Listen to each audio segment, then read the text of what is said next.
And assalamu alaikum, and just your host Amy Yasker again. And today we're going to be previewing the T20s that start on Friday. We've got two guests with me today. I've got Tanzir Khwaja and I've got Umar with me. Assalamu alaikum, boys. Solid. So where we finished so far is England have won the series 1-0 in the test matches. So the Red Ball game has finished. We will be going back to that at a later date. So just after the T20s finish, we'll be going back and reviewing the test matches and having a look at the both teams, how they performed, etc. Looking at a man of the series and maybe making a combined 11 as well. But yeah, for now, the focus has moved on to the 20 over game, white ball, colour clothing, and lights. We've had plenty of them, haven't we? Yeah. So,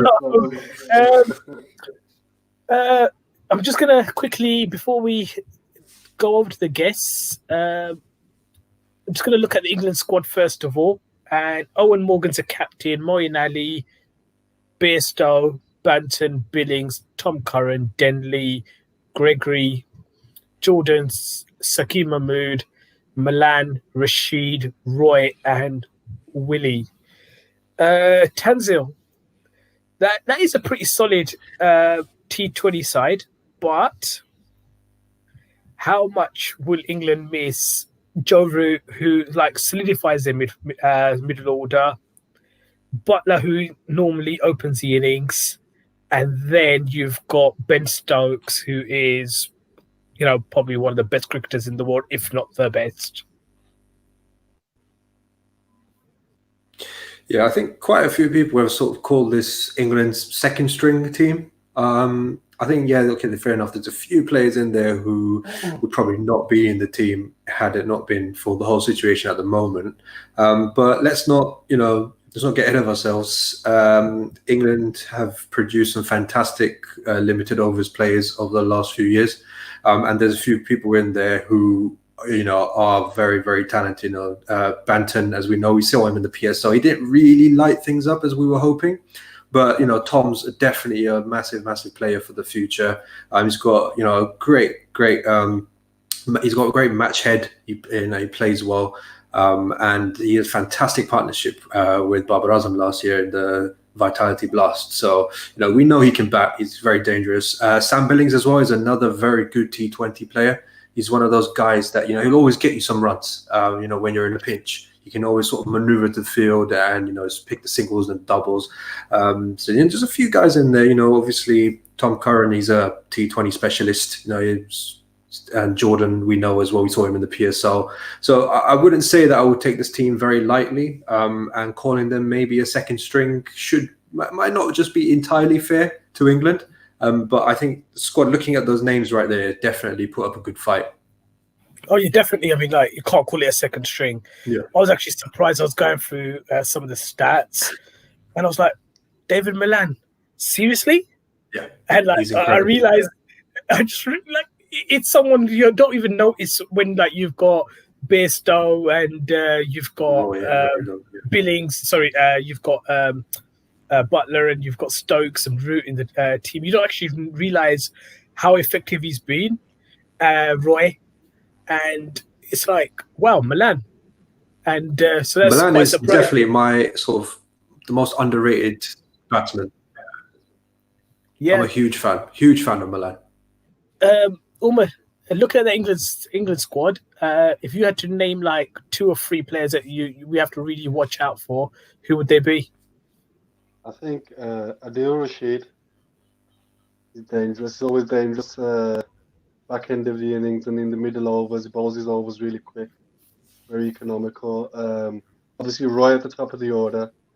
And I'd say probably Banton. One thing is a lot of these players have been in the wings for quite some time now and they haven't really got a chance because of the likes of Stokes and Hales and Roy and etc. etc. So they're going to have something to prove as well, especially with the World Cup next year looking to get into the team. So it's not like Pakistan should be taking them lightly or anything. So it's going to be Mhm. it's going to be a tough challenge, and if we do win, it will be against a good side, a good solid side. Yeah, I mean, you can look at like, someone like David Willey who missed out on the 50 over World Cup, Yeah. and now he's back here. And obviously, the World T20 is good taken to next year, but then like he's got a point to prove. Say, He you had know a what? good island series as well, Yeah, David Willey. He had a great island series, so he's yeah, and definitely he wants to like keep proving himself that uh, I should have been in that England squad. I thought he was really hard done by. yeah, I know Archer's world class and everything, but Willie had not done much wrong apart from the Pakistan series just before, and it's sort yeah. of counted against him that one series. Just a little interesting fact on the England squad: 10 of the 14 members of the England squad have played PSL cricket. Adil Rashid, Saqib Mahmood, Tom Curran, and Joe Denley being the exceptions. Now, Adil Rashid and Saqib have got Pakistani links anyhow, heritage-wise. So I guess if they were picked, they wouldn't actually have a problem to come anyhow. That's quite an incredible little stat. That it just showed me that the PSL has come so far in these 5-6 years. That now we've had most of these players have been to the PSL. Tanzil? Yeah, I mean, look, it's fantastic. Most of the squad that will be playing in the series has actually already played Pakistan's, the franchise league. They looking at that, they're not some random names. They are some fantastic players, and I think sort of now this year was probably the best in terms for the PSL, in terms of people, in terms of names, in terms of sort of matches as well. Obviously, it being held in the whole of Pakistan for the first time, so that's another very important thing, that these guys were there, for the entirety of the tournament when they had played, all the games in Pakistan.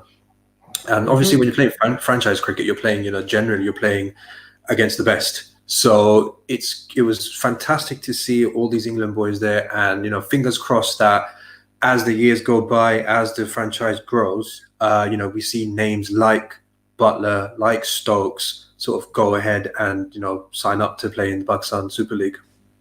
Yeah, definitely. Umar, I mean, like, what this stat actually showed was two things to me. One, that the PSL's come so far, that like 10 out of the 14 England squad have played PSL cricket. So that shows the quality of PSL that it's had, yeah, because England are, undoubtedly one of the best sides in the world. And number two, I guess the series is going to play in really good nature because um, there'll be players who have played together as they've shared dressing rooms, so they'll have friends amongst each other's side. I guess they can't be hugging and kissing each other because of virus, but there's going to be like I guess we could expect both sides to play in a true spirit. Yeah, definitely. That's a good point you made there. To be honest, I didn't know there was that many that had played. But another thing, just going back to the PSL, is as oh my god, you just had to do it. I did that You on just had, purpose. Sorry, you I just did had that to on do purpose. it. You Yeah, did so well. Go carry on. What you put me off now. You put me off my guard.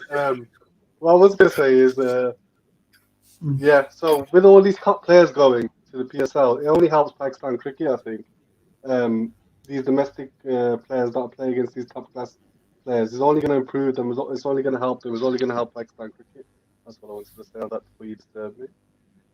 Hmm. Yeah, just for me, I mean, if I'm looking at England squad myself on a personal note, uh, as Tanzil put it out, that's not a second string squad.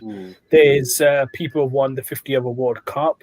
There's players that have reached the T20 World Cup final.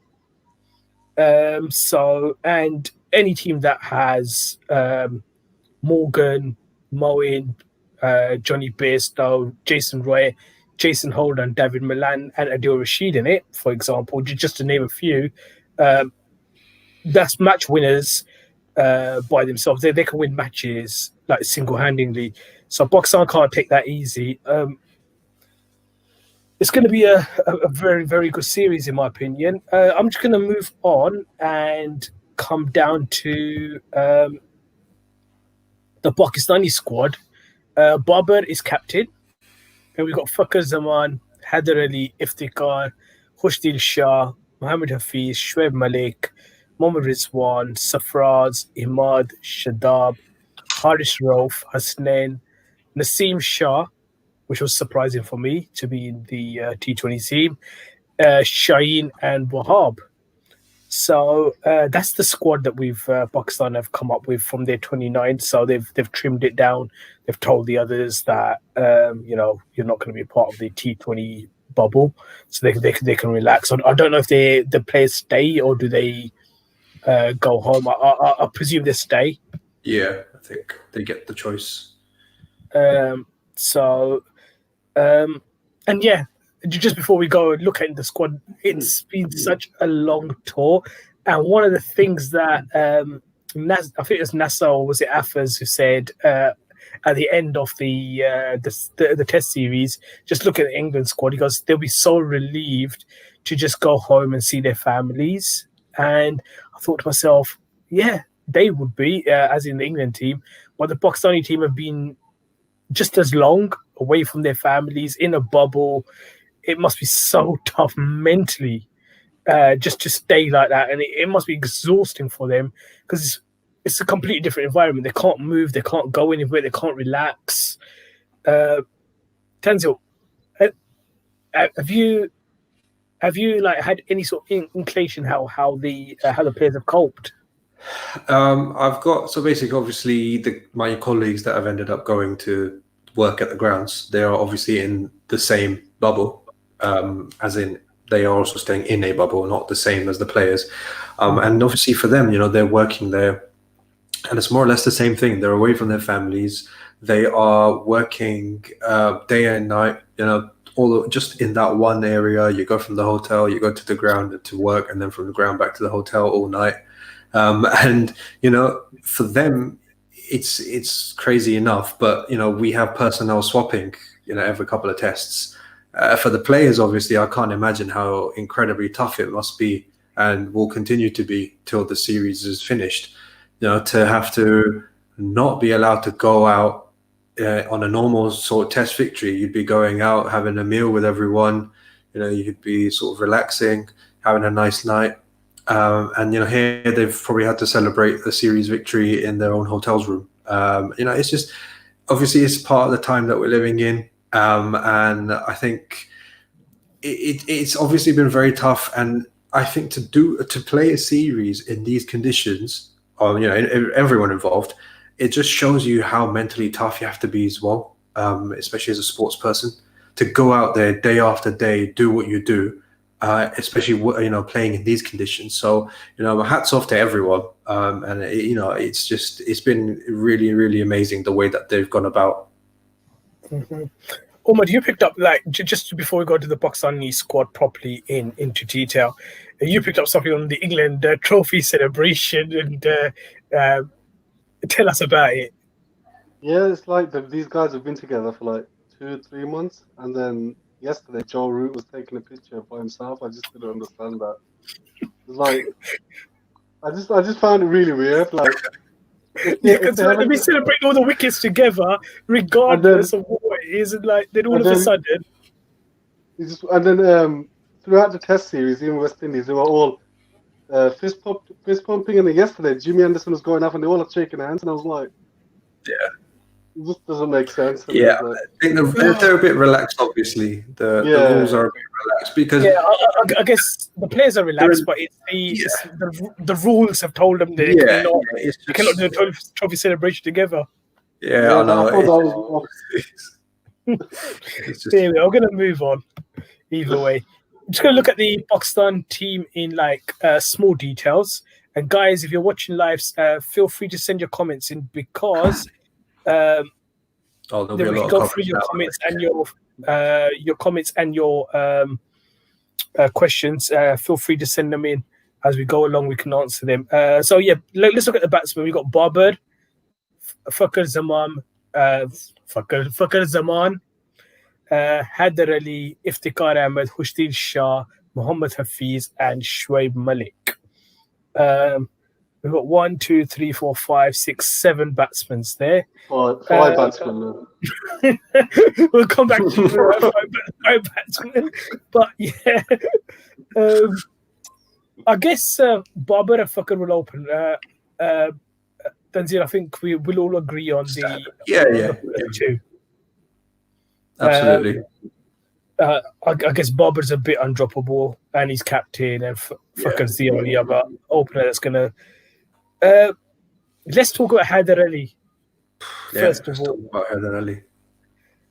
Ridiculous. I guess he's got to play now, innit? He's got to play. Look, if they don't pick him, we riot. I mean, come on.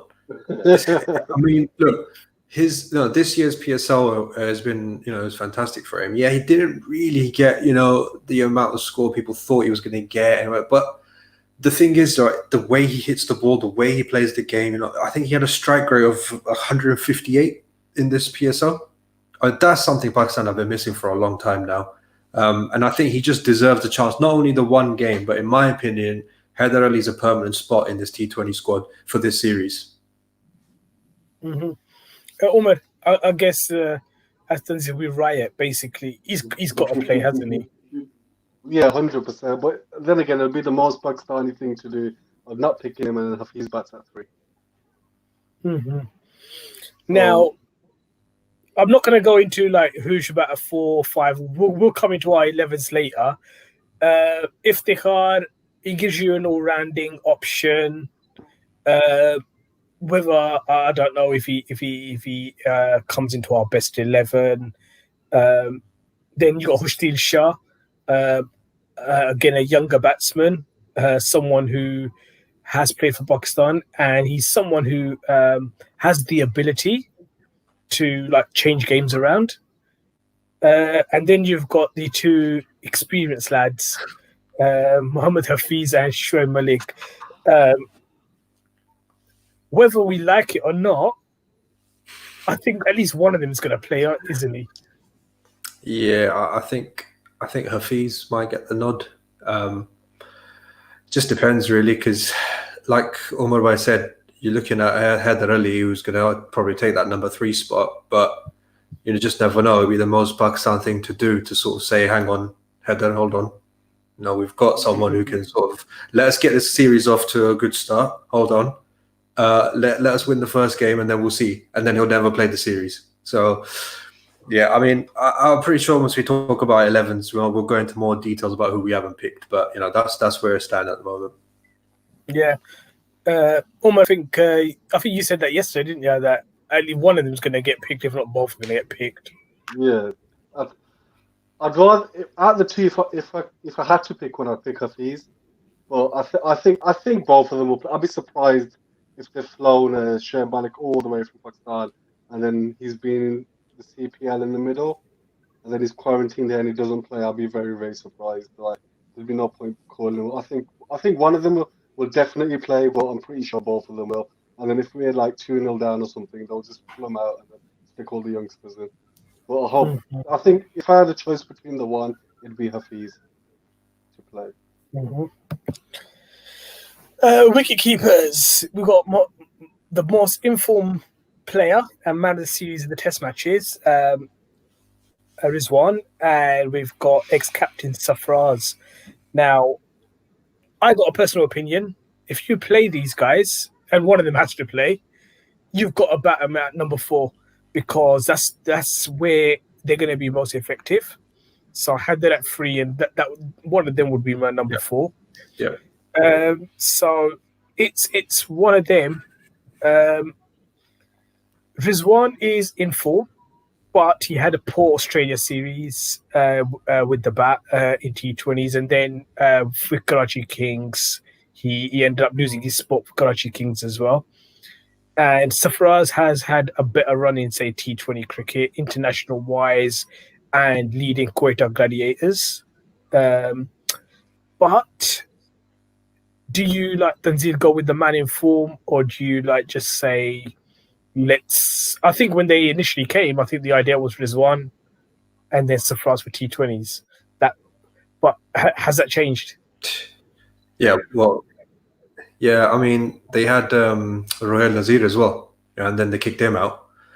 So, I mean, another very Pakistani thing. Wasn't he like just? I think he was like just makeshift for. I can't remember who Yeah, didn't arrive. I can't remember, but I mean, looking at Rizwan and Sarfraz, obviously, I don't think he'd have been picked as a wicketkeeper, but it would have been nice to sort of have the option of Rohel Nazir. But looking at those two names, I think it's tough, isn't it? Because we know Sarfraz is a good sort of a good batsman to play these limited overs games.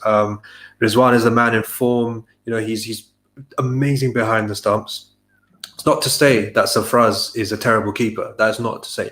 Just from what we've seen in the Test series, Rizwan seems to have that sort of momentum going for him at the moment.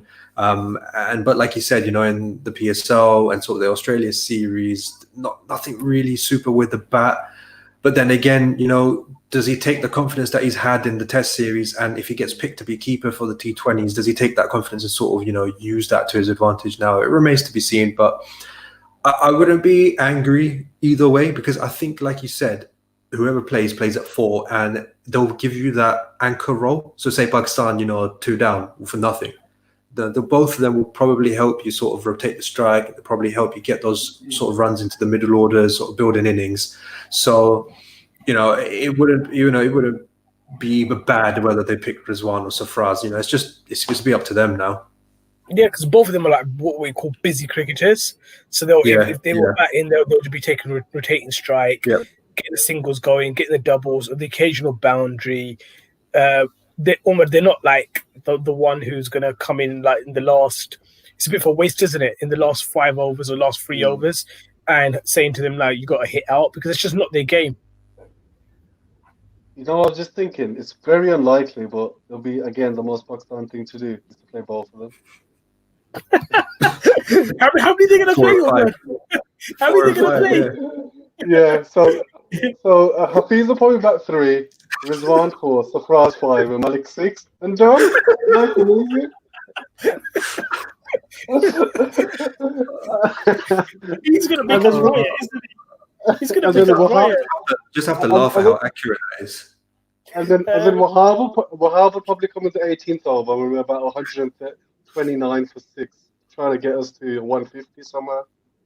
So, Hulkistan saying whether Riz or Sarfraz is picked, I really hope the keeper has a strong performance, because I'm fed up with people still banging their deluded drums for their leader, Kamran Akmal.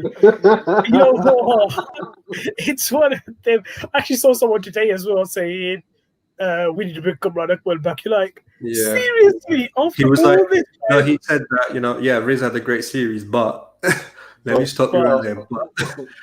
No, I think, look, let's if you talk about numbers, if you talk about facts, yes, I think Kamran Akmal is Pakistan's most successful keeper in terms of sort of dismissals, I think. So, people obviously going to say that, and he, generally performs quite well in the PSL. I think he was number 4 or 5 so far in terms of runs scored as well in this year's PSL. So he's always up there in terms of the runs when he plays the Super League. And his glove work remains to be seen. But, if you go by historic numbers, he tops at the moment for T20s. But I just think it's time to sort of move on from that. I think there are better options. And if he's going to play, he's probably going to open, like he does in the PSL. But you don't have the spot for him to open.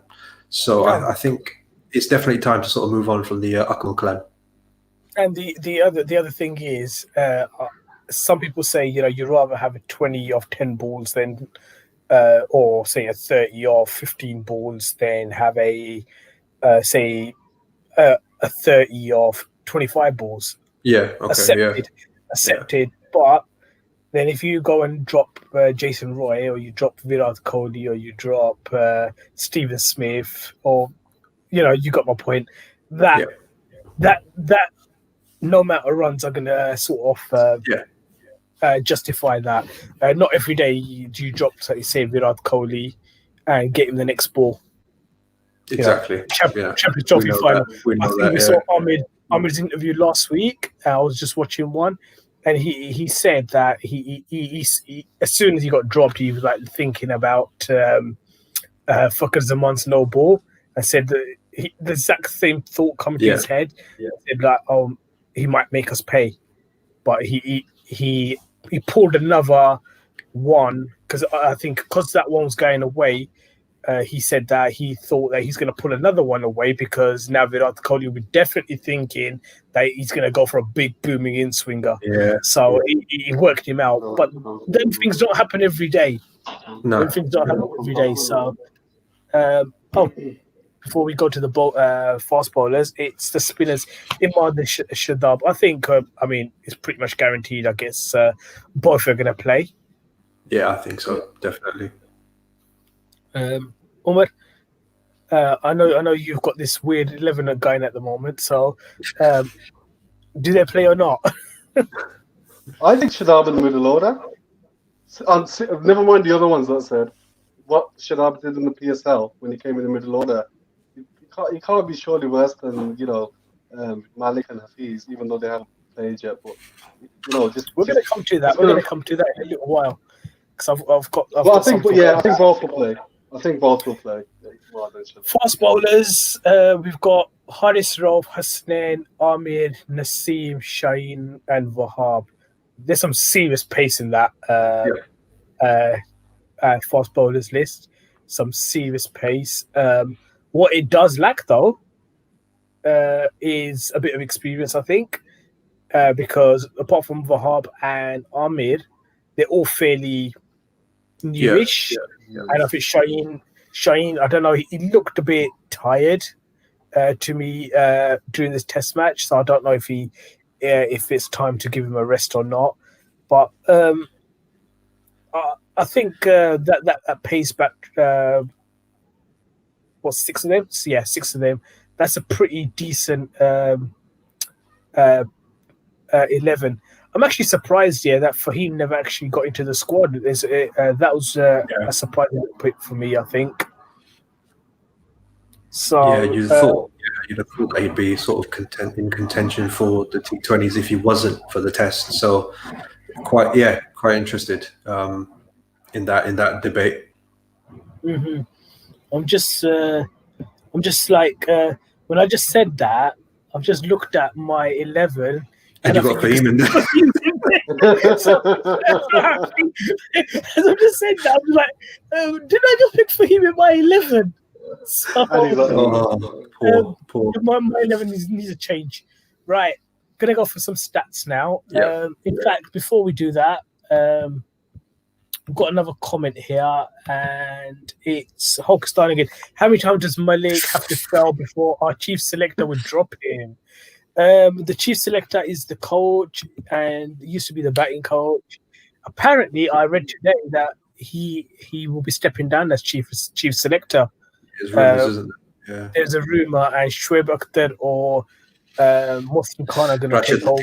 Rashid Latif, I think. Rashid Latif as well. That's what I read today. Rashid Latif for Shoaib Akhtar. Right. I saw Shoaib Akhtar as chief selector. Could you imagine? I mean, they said a legendary. They said a legendary fast bowler. So it's not. I mean, it's not Rana Naveed. So he'll be like, going to domestic cricket and saying, right, he's got a bit of heart. This one still was going. This one, I mean, like, his knees bleed, so he gets his injections done, so he can come in. Yeah, I'm not sure who. I mean, I can't remember who indicated this, that there was a ex-fast bowler. I can't remember where, but it was doing the rounds basically. And then when you think about it, I don't know how many ex-fast bowlers there are who would be in contention.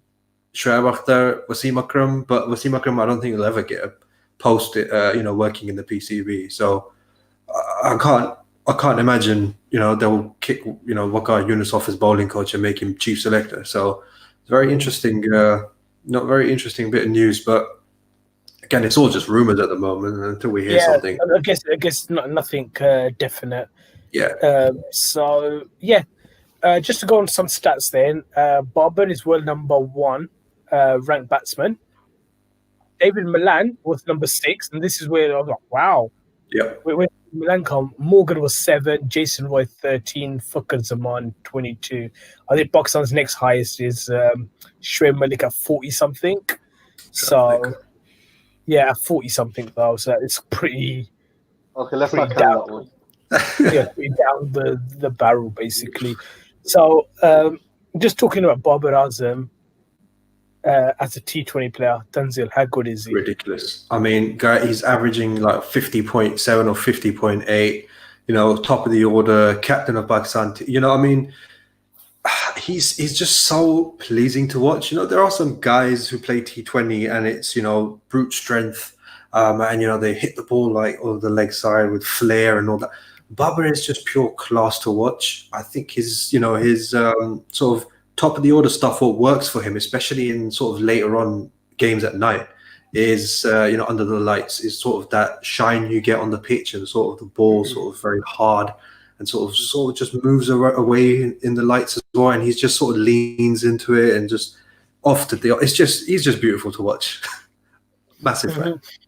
I was just looking at Umar. I was looking at a stat for Babar, and he has just over 1,000 runs at an average of like nearly 53 since January 2018. That's ridiculous numbers.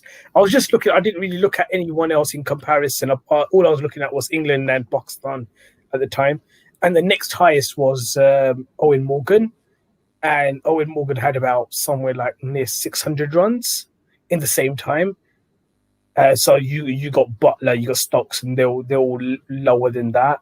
And you're like, wow, them numbers. I mean, that's like a run machine, isn't it? It's why he's got so much expectation on his head, hasn't he? Like, keep scoring, and he deprived us of a century in the Test matches, so he owes us one in the T20s now. So not much pressure. Isn't his highest score like 97 or like 98 or something? Yeah, 97. Yeah. Yeah. Which is obviously he has to beat that now, doesn't he? So. Yeah, so there's that thing. I'm just hoping, like, you know, the captaincy doesn't, like, you know, affect him as such. Yeah. Well, I mean, he did it. If you look at, I mean, if you take the Australia series, you know, he finished highest run scorer for Pakistan, and he averaged like 53 or something in the Australia series. So, you know, the way he was captain for. So, you know, it was a good start for him. So, you know, I'm hoping, you know, everyone will be that, you know, he does hit those important runs at the top. Mm-hmm. Just to move on, some more stats, and we'll come back to other stuff again. Imad is the highest ranked bowler at number 7, followed by Adil Rashid at 8, Shadab at 9, Jordan at 10. Pakistan's highest ranked seamer is Amir at 34. That sort of surprised me that Pakistan's highest ranked seamer is at 34. Fahim was pretty high at one point, but obviously he hasn't played for a long time, and he's dropped out. That was I knew Imad and Shadab were pretty high. Adil Rashid is world class. I mean, world class leggy. How he's transformed himself as a leggy is absolutely world class. And Jordan, we all know him from his PSL exploits, and very underrated bowler, I think. He's played for Sussex and for England. I guess I'm just looking at it.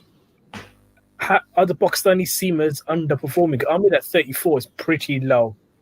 As a T20 bowler, especially as he's now moved on from Test cricket, he's got to now start producing the goods in T20 cricket, hasn't he? Yeah, it's odd, isn't it? You know, he is a very good new ball bowler, and to be 34 out of, you know, all those other bowlers who are ahead of him, it's a very weird one. Okay, we can expect, obviously, you know, Naseem, Shaheen, and Ralph, we don't expect at the moment anything in terms of ranking. But yeah, as you know, as Lama's been around for a while and he's performed fairly well, it's weird to see that he's so down low. And you know, Wahab wasn't even in the picture. So yeah, I don't know if underperforming, maybe. I'm not sure. You know, they still win the games. It's just rankings are a bit of an odd one sometimes. But you know, they've done well enough so far. But yeah, his ranking is fairly low. Yamin Patrick at 786 asks, what do you think of the argument that Barber is too slow in the power play? I think he plays his role well, but at time can up it. Umar, it's one of them, innit? People have complained about him as a T20 player. That he basically goes too selfish sometimes, especially towards the end. But he has, you can say, in the last 12 months or so, he has elevated his game a bit more, and he's actually expanded on his power hitting as well, hasn't he? He has, but the other point is if Barber gets out, who else is going to score the runs? Malik. We saw him. And Hafiz. Because we saw in Australia, I think it was the second or third, Barber got out early. And at one stage, we were at 20 for 4. Mhm. And then, so he can't win. So if he scores 50 off 20, 30, and we end up 100 all out, they're going to say he batted too quick. Why didn't he anchor the innings? If he anchors the innings and scores 90 off, let's say, 70 or 80, they're going to say, oh, he's selfish. So I think with Barber, he just has to do what he's got to do, anchor the innings from the top, bat all the way through, and then let everyone else bat around. That's just the logical thing to do. Show me your way. So, You know that joke? I thought I'll just put that in just to carry on with the proceedings. Mind you, that joke that we just come up with, Umar, it's one of them jokes here that I mean, how great is he? Who we were talking about? He's we've actually heard him like with Scottish accent as well this week. So incredible. and a bit of South African as well. I actually heard that, and I never struck off of it, so that was different. Talk about Shadab now. Shadab has 34 wickets since January 2018. That is pretty impressive as well. He gets a lot of stick for not picking up wickets, but I mean, 34 wickets in the last under a year and a half or so. That's pretty good, isn't it? Yeah. I think we'll probably come on to this in a sec, but Shadab over the year or so has probably become more of a batting all-rounder, or someone who can sort of wield the bat now as well, which is obviously very good for his game. But if you're still picking up wickets, that's fantastic. And I think it's been quite vital sort of series for him as well, because there's quite a lot of things surrounding Shadab the player. So I think it'd be very interesting to see how he goes about and what his main focus is, or how Pakistan decide to sort of use Shadab and to his strengths now. Mm-hmm. Yeah, Umar, Shadab, as we said, he's more elevated himself as a batting all-rounder. One of the reasons why is, one personal opinion, that he's been basically told, that you give away too many runs, and that's brought a different sort of cricketer in him, and he's bowling suffered. Leg spinners, Adil Rashid, he goes for runs, but the one thing Owen Morgan always tells him is, keep trying to get your wickets. Keep trying to get wickets.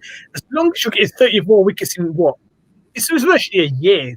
2 years cricket, because this year we were So in 2 years, if he's got 34, T20 international wickets in I think it's 28 games or something, 27 games. That's pretty decent, isn't it? Yeah, as you know, I'm a massive Shadab fan. And I think Shadab should be playing all 3 formats. We can fit him in somewhere in all 3 formats. Definitely white ball. 100%. He's one of the first names on the team sheet after Barber. And he offers with the bat now, offers in the field, and offers with the ball. So, I think we need to start looking at him more seriously and giving him a bigger role in the team, especially in the longer formats. Yeah. Pakistan again. What have you made of Barber's captaincy tactics in T20s? It's a very small samples. sample size at the moment. I think it's only a couple of games, Yeah. and it was the deep end as well because straight away in Australia, and then I think he's had the games against Bangladesh, hasn't he? After that, so it's a small sample size. He would learn. One thing that I picked up is to make him learn, he needs to be captaining at PSL level, which Imad is, which is a bit. Oh, I know. PSL teams have no duty to be grooming our next captains. That's not their job. But it would be good, like if he got a proper chance there. But it's a very small sample size. So there's a lot we need to find out. In a year's time, where I think Barber is, I guess. Absolutely. Yeah. I'm going to go to some of the 11s that we picked before we finish off. And my 11, you can ignore Fahim now. You can ignore Fahim. I had Fahim as the number 8 to say, you know what, you can hit. And so fair enough. He's not in there. He's not in there. But yeah, Fakhr Zaman, Babar Azam. I think that was going to be my opening thing. I would like to see Babar, trying to play around the others. So him playing his game and the others attacking from the other side. And Haddad is ideal at number 3 for me because he can play the Babar role, or he can play the Fakhr Zaman role and just come out and hit. At number 4, I had Shadab, and I've just seen the PSL and I've seen Shadab the way he bats at the moment, and I think that's his best role. Even though, despite saying that a keeper should be batting at number 4, I think it's at number 4 or 5. You could turn it around the way you want. You lost a couple of early wickets, you get the keeper to come out, or if you're 100 for 2 after 11 overs, then Shadab's perfect to come out. So you got to be flexible. Shadab could do the other role as well, as we've seen in the test matches. Not just like he come out and just biff it. I think he did it in the PSL a couple of times. He's come out. Yeah, he has. Yeah, I think that innings where he hit like 60 something. That was a very well constructed innings. That was a very well paced innings. So he's got the ability to do that. He started off a bit slow. I do remember watching it. I think it was in Indy. He started off slow. And then I picked Safraz as my keeper rather than Rizwan, and I tell you the reason why, because I believe that Rizwan is such a very good. He's a classy batsman. And he'd be absolutely ideal for Test cricket and for ODI. But there's that part of me that says, you know what, maybe Safraz is a bit more ideal for T20, and I don't want to see Rizwan sort of changing his game around. And in fact, he's batting. Husdin Shah is number 6, so that will be my hitter, the person who'll come in and hit, and he gives you the all-round option as well. Imad at 7, and Amir at 8. Shaheen. Then there's Haris, and I guess probably Wahab Riaz then that I'll pick, because obviously Fahim's not there. I'm going to go to Umar's one now. Umar, you explain your team. So I had Babar and, well, mine was just similar to yours, but I just had Hafiz in the middle order at 5, and Riz. I played Riz. I thought we can use Rizwan's, like Halkistan says, keeper first and then batsman. So I think Riz is the better keeper. Like Safaz isn't that bad, but I think Riz is just a better keeper. And then also he's in good form, so we just carry that form over. Especially that we're not going to be playing for about another 6 weeks, 2 months until Zimbabwe. So I think we can just carry that over. I don't think Shaheen and Naseem will play. I don't think they'll play into the bowlers I picked was Rauf, Wahab, Amir, Imad, and Shadab. So I don't think Shaheen and Naseem will play, especially after the workload they had in the last test. Maybe Shaheen will play. Maybe Shaheen will play in the second or third game. But I think they'll just rotate between Hasnain, Wahab, Ahmed, and Rolf. And Mhm. I also had Hushdil at 6. So it was a pretty similar team, just one or two differences. But I don't think the two youngsters from the Test matches will play. Yeah, I think where I got Fahim, you've got Hafiz. Literally, that's all it is. I know Mo wasn't playing, so that's different. Are you sure Uh, you're not undercover for Fahim Ashraf fan? Partly, not. I wouldn't say I'm a big fan, but I could see his benefit in the T20 team. If you have Yeah. him at number 8, and just as a bowler, I could see his benefit. But obviously, that's not going to happen. I actually had him at number 8, so he gives you, maybe 10 runs. That's all I could expect, and I thought it gives it reduces the tail from being like too long. That's all it is. Dunzi, yours? But yeah, so this is, my 11 is my ideal 11, what I wish Pakistan could play, not necessarily what I think they'll play. Just as Umar Bhai was saying, with the bowlers, they will rotate. So yeah, some of, my 11 might seem a bit unfair on Shaheen and Naseem. But look, Fakhar Baba Haider, we've agreed, top 3, sorted, I think. I'm going to go exactly as Umar Bhai did. Rizwan's going to be my number 4, just because he's got that momentum with him right now. He's at the moment he's keeping, obviously, top class, world class keeping as well. So, I'm hoping that he can take that forward. And like we said earlier, he could probably play the anchor role if needed. Shadab for me, no brainer. I think 5, 4 or 5, like we said, sort of fits good for Shadab. I think he was, the second highest run scorer in the PSL amongst Pakistani batsmen, just behind Babar. And he's had the joint number of 50s as well this season, so with 3. So I think Shadab's got a point to prove with the bat, especially now. And we saw that he played a very good innings in Test as well. So he can bat, and I think this will be very, very good format for him. Again, we're going Khushdil just because I think he needs to play, and I think he needs to be given the opportunity. I'm trying to say that this is a team that we're trying to look at playing the World Cup, sort of more games beyond that, sort of building now. Baba needs to sort of stamp his sort of style and authority on this team. So this is a good team, I think, he can use to build. Imad obviously will bowl, and he gives you that sort of lower order pinch hitting ability as well. We see that he's done it before, and we know that he can do it.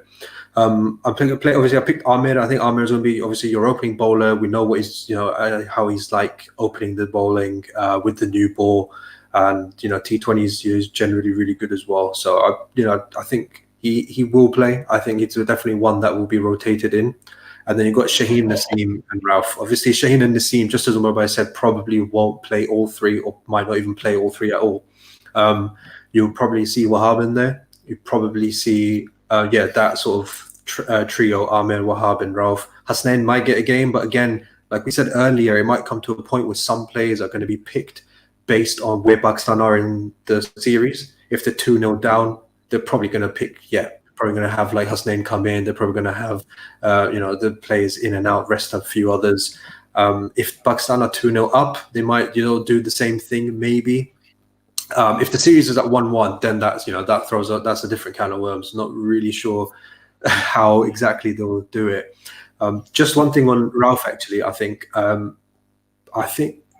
England need to be very wary of Ralph. He's had a fantastic sort of BBL. Obviously, didn't really perform super well in the PSL this year. I know he had a bit of injury problem as well. But the thing with Ralph is he's another guy who's got pace, but he's also got accuracy. Now, in the BBL, he bowled 21% of the deliveries which were hitting the stumps. And though that was joint top with Peter Siddle. And of those deliveries, there were 50 of them. Of those deliveries, his figures were 9 for 43. So in those 50 deliveries, he took 9 wickets and only went for 43 runs. So if Ralph shows that consistency, if he shows that line length that he showed in the BBL, I think he could be a surprise package for England in this series. Mm-hmm. Interesting, right? We've only got like just 10 minutes to go because it would be like bang on Maghrib time in London, and the full hour show as well. So we won't be going even like a minute over the next 10 minutes. Don't you guys think Shadab's googly has been less effective of late? That bite seems to be gone just a little. I think we sort of mentioned that his bowling has suffered. Maybe that is because he's been told to be a bit more defensive and that's not his game, or maybe he's been just told to concentrate on his batting and he's lost it a little bit with the bowling. He's young though, isn't he? He will eventually come back, and a lot of this experience and having Mushy, for example, in the squad, that should help him as a leggy. Umar? I was just wondering who you're going to go to. But yeah, I think I completely forgot. I was just looking at you. I'm like, yeah, but I think one thing that's good about Shadab is he hasn't stood still, even though his bowling may have, fallen off a bit. He's worked on his batting, so he is offering something to the team. He's not like two certain players that we know that are just lingering around and not working on anything. So that is a good thing about him. And also the Mushy thing, I didn't have high hopes for all his faults. I didn't have high hopes for Yasser in this test series, but he still managed to pick up a few. Really well. Yes, he did pick up quite a few wickets. So hopefully he can have the same effect on Shadab, and Shadab can perform with the ball and the bat in this coming series. I'm just gonna keep moving on because the comments first they weren't coming through, and now loads are coming through. Why would you pick Shaheen in the playing 11 after these tests? Don't need to overburden him. He's a young man. He doesn't need to play these T20s, at least the first two. I think we sort of agreed on that. It was our preferred 11 sort of thing. But I think we mentioned that we have to be cautious with these, and there's plenty of other bowlers, Ahmed, Wahab, Haris, Hasnain. They've like stayed on tour for nearly 3 months now. So about time they got some games in as well. So that's that. I think Hamza is next. Risk for just tests or whiteboard games as well. I will give him more formats. Personally, as I just said, I don't think his game is ready for. It's not made for T20. And I don't want him to spoil his game and try innovative stuff and loses what he already has. Well, I might be just underestimating him as a cricketer, and he might elevate himself. But you both had him in the T20 team. I'd definitely have him in the ODI team. Definitely, I mean, without a doubt. But again, you've got to play him, and you've got to play him in the right position. And that was one of the problems with Sarfaraz. He never played himself in the right position. In the World Cup, I believe that if he backed himself at 4, I think he would have still been or 4 or 5, along with Haris Sahel, whichever position you're going to have him. I think he'll still be captain today. So it's just one of them, We're going to quickly take this one. There we are. The T20 World Cup is next year, so these T20 should be prepared for that. But given what is happening currently, do you think Pakistan should boycott next year's T20 World Cup in India, Tanzil? Without trying to get into too much politics, it's it's a weird one because we always, as Pakistanis and Pakistani fans, we always cry about don't mix politics with sport. So would it be wise of Pakistan to do the same? The things that we say not to do. I'm not too sure. At the end of the day, it's a sport at the end of the day that the guys are participating in. They're not participating in anything other than that. And it's a weird one really to say, Pakistan should boycott. I can understand why, I can see why. And I fully understand, why people have these sentiments. And like I said, it's a weird one for us to sort of say definitively, yes, it should happen, or no, it shouldn't happen. I'm gonna pass on to Omar Bhai. It's a tough one. It's one of them. Like Thanks you for can that. see why. You can see why, but then maybe it's too early to be discussing anything like that. Anyhow, let's see where things are next year, I guess, and what our stance is. Obviously, safety first and everything else. But and we always say do not mix sports with politics, but in its own way, it's already been mixed now. I think with this question, we could go another hour and talk about it. We're not Yeah. going to come to any We'll have our own conclusion. show on this. Somewhere down the line, where one of these evenings we're really bored. Yeah, somewhere a few months down the line. So we've got 3 minutes to go. So I'm not going to take any more questions. I'm not going to take anything else. I'm just going to take some predictions. Tanzid, first of you. You got the test perfectly right. I mean, that's incredible. You said whoever wins at Old Trafford is going to win the series. The other two games are going to get washed out. Wow. Thank God. Like, perfect. Not even just like... as well. And the more annoying thing, they predicted Pakistan to win, which they should have. But anyway. Oh. So, go on. What do you think about the T20s? I'm looking at the weather again, and it's not looking fantastic for the series. Oh. However, I think Pakistan, with the team that they have, they've got an edge over England. I think England have probably. I'll pick 2 or 3 names out of there that will cause them problems. Maybe you got Morgan, Rashid, and Moin Ali. I think those 3 are probably one. But if I'm looking at Pakistan, I'm looking at Babar, I'm looking at Haider, I'm looking at the bowling especially. I'm looking at Shadab. So I think Pakistan probably have an edge. I'm gonna say it's gonna be a 2-1 to Pakistan. Umar? I was gonna go with the same, but now I feel like it should be different. So I'm gonna go 2-0 to Pakistan, with 1 being washed out. Okay. We've got one more question. I think we've got 3 minutes, so I can take that, and then I'll give my prediction as we go out. Why not pick up a dynamic wicketkeeper in someone like Zishan Ashraf? Because quite honestly, Bob Risen so far ain't dynamic enough. Yes, he's not in the squad, but for the future, he should be in. I guess we've got to keep our options available, and he is an interesting one because I didn't know much about him, and then Multan gone the wild card on him, and he actually showed decent wicket-keeping skills and batting skills. I don't think he's a natural keeper though, and that is one of the points that we were trying to pick up earlier. You've got to have a very good wicket keeper. So, but yeah, we will talk about these sort of subjects at a later stage. So these sort of questions will come up at a later stage. I am going with. I was going to say 2-1 as well. I think it's such an easy scoreline to go with. And now 1-1's been taken. Well, I wasn't going to go for a 1-1, so I'm going to go with 3-0 Pakistan now. I'm just going to go optimistic and say, you know what, we're going to absolutely hammer them. They have the team to do it. They've got the team to do it. I think so. They definitely have the team.